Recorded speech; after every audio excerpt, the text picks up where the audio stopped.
हिंदू संगठन के लोग देश का बंटवारा करना चाहते हैं दोबारा से, जैसे पहले कभी पाकिस्तान का हुआ, अभी दोबारा बंटवारा करना चाहते हैं। मनीषा वाल्मीकि के साथ इतना दुराचार होता है, कहाँ थे हिंदू संगठन? पूछता हूँ मैं, उनको आना चाहिए था, लड़ना चाहिए था। मैंने तो कहा भी भाई आरएसएस के लोगों आओ लड़ो, क्यों नहीं लड़े? सत्य की शहादत को मत पूछिए, सत्य की शहादत को मत पूछिए कि मैंने हथेली पे सर ले लिया और कत्ल होने से कब तक डरेंगे भला। कातिलों के मोहल्ले में घर ले लिया, कातिलों के मोहल्ले में घर ले लिया। बहुत सर, जो आज ये समीक्षा बैठक की गई, तो क्या निष्कर्ष निकल कर आया और भीम आर्मी ने किस हद तक ग्रोथ किया है प्रदेश में? देखिए, भीम आर्मी का पदाधिकारी जो है ना, वो ब्लॉक तक पहुंच गया है, बहुत सारे जिलों में, गांव तक भी है। अब क्योंकि पहली समीक्षा बैठक थी, कुछ साथियों पे बहुत सारी मजबूरियां, सब चीज़ें रहती हैं, सारी चीज़ों के बावजूद भी समीक्षा बैठक इतनी सफल रही कि पूरे हॉल फुल था और सभी उसमें पदाधिकारी थे। सबसे महत्वपूर्ण बात यह है, भीम आर्मी का कारोबार तेज़ी से बढ़ रहा है। भीम आर्मी को अब आगे कैसे काम करना है, इसी बात को लेकर के चर्चा हुई है। बाबा साहब अम्बेडकर का सपना जो है ना, वो सिर्फ एक, अगर राजनीति ले ले वो भी नहीं था, सामाजिक उत्थान ले ले वो भी सिर्फ अकेला सपना नहीं था। बाबा साहब अम्बेडकर जो चाहते थे उसकी ओर भीम आर्मी बढ़ रही है। जैसे हमने देखा कि भाई, मैंने सब साथियों को कहा कि सब साथी जो है वो बाबा साहब अम्बेडकर, फूले, पेरियार, किसी भी एक पुस्तक पढ़े, उस पर चर्चा करें। देखिए, ज्ञान का विस्तार होना ये बेहद ज़रूरी है। मुझे लगता है बाबा साहब अम्बेडकर भी ये चाहते थे, ज्ञान का विस्तार होगा तो बुद्धि का विकास होगा, और बुद्धि का विकास होगा तो ये जो आडंबर है, ये जो आज जैसी व्यवस्था पूरे देश में प्रभावी हो रही है, इस व्यवस्था को तोड़ा जा सकता है। अन्यथा देखिए, आज का युवा भारत, देखिए भारत का युवा, जहाँ उसको भारत की उन्नति की चिंता होनी चाहिए थी, वो युवा धर्म में लिप्त है। आप जाए सवाल जवाब पूछे, मारने के लिए तैयार हो जाता है। देखिए, जब समय ऐसा हो तो किसी को तो पहल करनी पड़ेगी इस देश के युवा को सुधारने की। आपने देखा, हमने कि जाति धर्म की बात नहीं की, हमने कहा इस देश की व्यवस्था को कैसे बदला जाए। साइकोलॉजिकल तौर पर इस देश का युवा बीमार होता जा रहा है, जिसको जो क्या नाम अच्छे निर्माण में अपनी भागीदारी, हिस्सेदारी अदा करनी चाहिए थी, वो ना जाने कहाँ खो गया है। उस पर बात चर्चा हुई है आज, और हम ये चाहते हैं कि गांव तक, हर शोषित वंचित तक भीम आर्मी पहुँचे, जो उनके हक अधिकारों की रक्षा की जा सके, जो उनके लिए लड़ा जा सके। जहाँ शिक्षा का अभाव है, शिक्षा के प्रति जागरूक किया जा सके। जहाँ शिक्षा टीचर भी सही नहीं दे रहे हैं, उनको भी पूछा जा सके भाई ऐसा क्यों है। आर्टिकल 21 के जो है ये आज़ादी देता है कि भारत के प्रत्येक नागरिक को शिक्षा का फ्री अधिकार है, और उसके बाद भी अगर गरीबों को शिक्षा ना मिले तो इन सब चीज़ों को लेकर के आज समीक्षा मीटिंग हुई है। हमारी टीम बहुत मजबूती से उत्तर प्रदेश के साथ साथ पूरे देश में प्रभावी हो रही है। आप देखिएगा, बहुत जल्दी लखनऊ के अंदर हम एक बड़ा विशाल कार्यकर्ता सम्मेलन भी करने वाले हैं। अच्छा सर, एक क्वेश्चन, ये जो महिला आरक्षण बिल लागू किया जा रहा है, बहुजन समाज की महिलाओं को इसमें कितना फ़ायदा मिलेगा?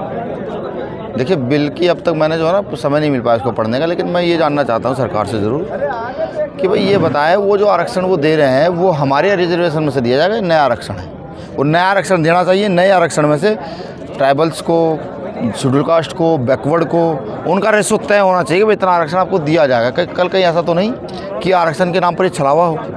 महिला के आरक्षण के तो हम पक्ष में हैं, देना चाहिए, लेकिन शोषित वंचित वर्ग की जो महिलाएं जो आज भी बड़े पैमाने पर शोषित हैं, अगर उनका प्रतिनिधित्व तय नहीं होता है तो ये फिर मनुवादी व्यवस्था के लोग इस बात को कहकर टाल देंगे कि ऐसे कैपेबल लोग नहीं मिले।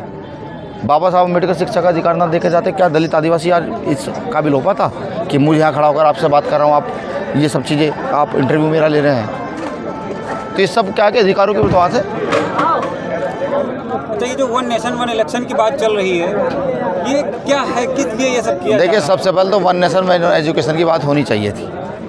ठीक, अगर भारतीय जनता पार्टी के लोग ये सोचने लगे हैं कि वो इस देश से जो है चुनाव ख़त्म करेंगे, लोकतांत्रिक व्यवस्था ख़त्म करेंगे, तो ऐसा नहीं होगा। ये मुझे लगता है कि वन नेशन वन इलेक्शन वही एक प्रोसेस है कि एक चुनाव होगा, वो एक तरीके से एक ईवीएम सेट करेंगे या कुछ भी XYZ वो दबंगई करेंगे, अधिकारी को लगाएंगे। जैसे आपने देखा पिछले जिला पंचायत चुनाव में उन्होंने जीते हुए प्रत्याशी को हरा दिया, मारपीट की। वो जो है ना, वो आडंबर की, षड्यंत्र की राजनीति करते आ रहे हैं। हम ये नहीं चाहते, हम इसके पक्ष में नहीं हैं। ये लोकतंत्र का देश है, लोकतंत्र की व्यवस्था से ही सारे काम होने चाहिए। सर बात करते हैं और वोटरशिप को लेकर के जैसे बेरोजगारी जो फैली हुई है, अब वोटरशिप भाजपा ने सन 2011 में पारित कर दिया गया था। सब चीज़ों पर बात करने के बाद हम वोटरशिप की बात नहीं करते, इस पर क्या सर कहना है? किस चीज़ की? वोटरशिप, जो वोटरशिप जो पेंशन है उसको लागू करना चाहिए। देखिए, आपको ये समझना होगा कि इस पेंशन से फ़ायदा किसको है।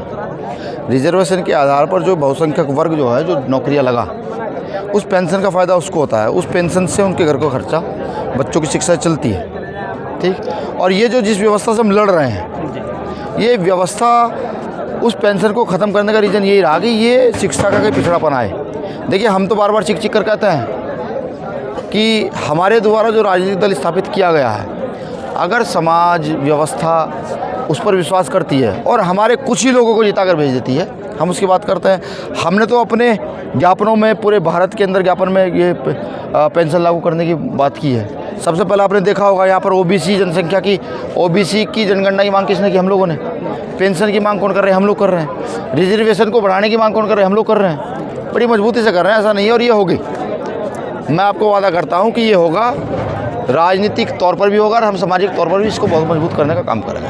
अच्छा सर, एक लास्ट सवाल कि तमाम हिंदू संगठन जो हैं वो एक बात कर रहे हैं, हिंदू राष्ट्र की मांग कर रहे हैं और कहते हैं हम हिंदू राष्ट्र के तहत समस्त हिंदुओं को एक करना चाहते हैं, लेकिन भीम आर्मी जातवाद के तहत हिंदुओं को एक नहीं होने देना चाह रही। इसमें क्या कहना है आप? देखिए, सर्वप्रथम तो ये देश बौद्धों का देश है, ये एक सेकुलर देश है, यहाँ सभी धर्म के लोग हैं। मुझे लगता है कि हिंदू संगठन के लोग देश का बंटवारा करना चाहते हैं दोबारा से, जैसे पहले कभी पाकिस्तान का हुआ, अभी दोबारा बंटवारा करना चाहते हैं। भाई, अलग अलग धर्म के लोग, अलग अलग मान्यताओं के लोग कहाँ जाएंगे? ये बुद्ध का देश है, बुद्ध के देश में शांति और अमन होना चाहिए था। यहाँ बलात्कार और हत्याएं हैं। मैं उनसे भी कहता हूँ, बजरंग दल के लोगों से, भाई थोड़ा सा कॉन्स्टिट्यूशन को पढ़ो, ना समझ आए तो बाबा साहब अम्बेडकर को पढ़ो, ठीक। ये देश उनका है जो इसकी मिट्टी से जन्मे हैं, जिनके बुजुर्ग यहाँ पर जमीन में दफन है। उनसे कैसे उनका देश छीन लोगे? हिंदू राष्ट्र, हिंदू राष्ट्र, हिंदू राष्ट्र क्या है? क्या आप यहाँ पर जो बहुसंख्यक समाज है उसको शुद्र व्यवस्था के मनुस्मृति के अनुसार उनको फिर दबाओगे? यहाँ की बेटियों के सारे अधिकार छीन लोगे? नहीं, ये सेकुलर देश है, सेकुलर ही रहेगा। उनको ये समझना चाहिए भीम आर्मी के लोग जिंदा हैं और भीम आर्मी के लोग जातिवाद नहीं करते। मनीषा वाल्मीकि के साथ इतना दुराचार होता है, कहाँ थे हिंदू संगठन? पूछता हूँ मैं। उनको आना चाहिए था, लड़ना चाहिए था। मैंने तो कहा भी, भाई आरएसएस के लोगों आओ लड़ो, क्यों नहीं लड़े? जब दलितों की हत्याएं होती हैं, दलित पर अत्याचार होते हैं, तो क्यों नहीं लड़ने आते वो लोग? तब कहाँ चले जाते हैं? हम सिर्फ वोट के लिए हिंदू नहीं हैं। बाबा साहब अम्बेडकर ने हमें अधिकार दिया है, समता समानता की बात करने का अधिकार दिया है, अपनी बात रखने का अधिकार दिया है। उसके तहत पूरी मजबूती से हम बात रखेंगे। और मैं उनको बता दूं, हम भारत में बहुसंख्यक हैं। अगर तुम हिंदू राष्ट्र की मांग कर सकते तो यहाँ का मुस्लिम मुस्लिम राष्ट्र की मांग कर सकता है, यहाँ का बौद्ध राष्ट्र की मांग कर सकता है, यहाँ का सिख ईसाई अपने अपने धर्मों के राष्ट्र की मांग कर सकते हैं, ठीक। ये देश संविधान का देश है, ज़्यादा कोई दिमाग में भ्रम बिल्कुल ना पाले। हम वचनबद्ध हैं संविधान की सुरक्षा के लिए और देश की सुरक्षा के लिए, और उसके लिए अगर हमें संवैधानिक तौर पर इस देश में जन आंदोलन छेड़ना पड़ा तो हम उसके लिए भी तैयार हैं। शुक्रिया।